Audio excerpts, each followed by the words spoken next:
আসসালামু আলাইকুম আমার প্রিয় দর্শক ভাই বোনেরা, আশা করি সবাই ভালো আছেন। সবাইকে আমার গার্ডেন চ্যানেলের পক্ষ থেকে জানাই অনেক অনেক শুভেচ্ছা।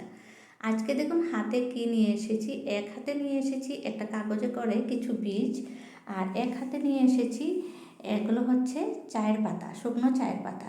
গাছকে খাদ্য দেব আর কিছু বীজও লাগাবো। এত বৃষ্টি হয়েছে এতদিন আপনাদের সামনে আসা সম্ভবই হয় না, বাগানের কাজ করাটাই অনেক কষ্টকর হয়ে গেছিলো। আর এখন তো শীতের প্রিপারেশন নিতেই হবে, শীতের বাগানের পরিচর্যা আরম্ভ হয়ে গেছে আর বীজ টিজ লাগানো এগুলো। বাগানে আসতে না আসতেই চোখে পড়লো, দেখুন কি এই যে লাল হয়ে গেছে আমার ড্রাগন ফলটা। ড্রাগন ফল যখন গাছে থাকে লাল হয়ে যায় তখন কিন্তু দেখতে এত সুন্দর লাগে, বলাই যায় না, অপূর্ব লাগছে দেখতে। দেখুন আমার কাছে এই লালটাই আছে, হলুদটা নাই। আর অনেকের কাছে দেখেছি হলুদও আছে, আমি শুধু এটাই লাগিয়েছি। আজকে বোধহয় এটা আমি পারবো না, কালকে পারলে আরেকটু লাল হবে। দেখতে যতটুক লাগে, যত সুন্দর লাগে ড্রাগন ফল, আমার মনে হয় খেতে ঠিক অতটুক লাগে না, কিন্তু আমি দেখতেই বেশি ভালোবাসি।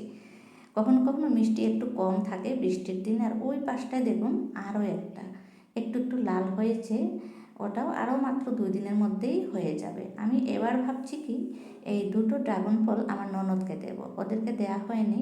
সবাইকে আমি দুটো দুটো দিয়েছি, কারণ বেশি তো দেওয়া সম্ভব হয় না, একসাথে বেশি পাকে না, দুটো তিনটে এভাবেই কখনো নিজেরা খাই, কখনো কাউকে দিয়ে দিয়ে কিন্তু বেশি ভালো লাগে নিজে খাওয়ার চেয়ে।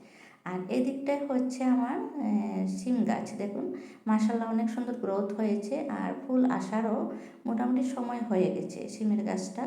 আপনারা হয়তো জানেন সিমের গাছে তেমন একটা যত্ন করতে হয় না, কিন্তু আমরা যারা ছাদে বসাই, ছাদ বাগান করি, আমরা কিন্তু একটু বেশি করেই যত্ন করতে হয়, কারণ একটু যত্ন নিতেই হয়। ছাদের বাগানগুলোতে খাদ্য দিতে হয়। এই যে আমি দিচ্ছি শুকনো চায়ের পাতা, চায়ের পাতাগুলোকে খাওয়ার পরে আমি ফেলে দিই না, এগুলোকে পরিষ্কার করে ধুয়ে তারপর শুকিয়ে নিই।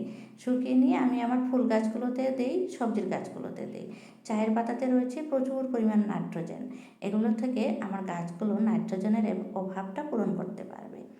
এখানে চায়ের পাতাগুলো দিয়ে দিলাম। তারপরে আমার মনে হচ্ছে রোদ উঠে গেছে, বীজ যদিও নিয়ে এসেছি, বীজ বোধহয় আজকে আর এখন বসানো হবে না।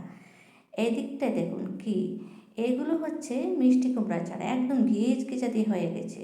দিয়েছিলাম ওখানে আমি পালং শাকের বীজ, মাটির সাথে হয়তো মিষ্টি কুমড়ার বীজ ছিল, আর এগুলো মূলো শাক। আর বিনের বীজ দিয়েছিলাম গতদিন, আপনাদের সাথে শেয়ারও করেছিলাম, প্রত্যেকটা বিনের গাছ হয়ে গেছে। বিনের বীজ আমি আরও কিছু নিয়ে এসেছি আজকে, এগুলো কালকে দেবো। সবাই ভালো থাকুন, কালকে আবারও দেখবেন।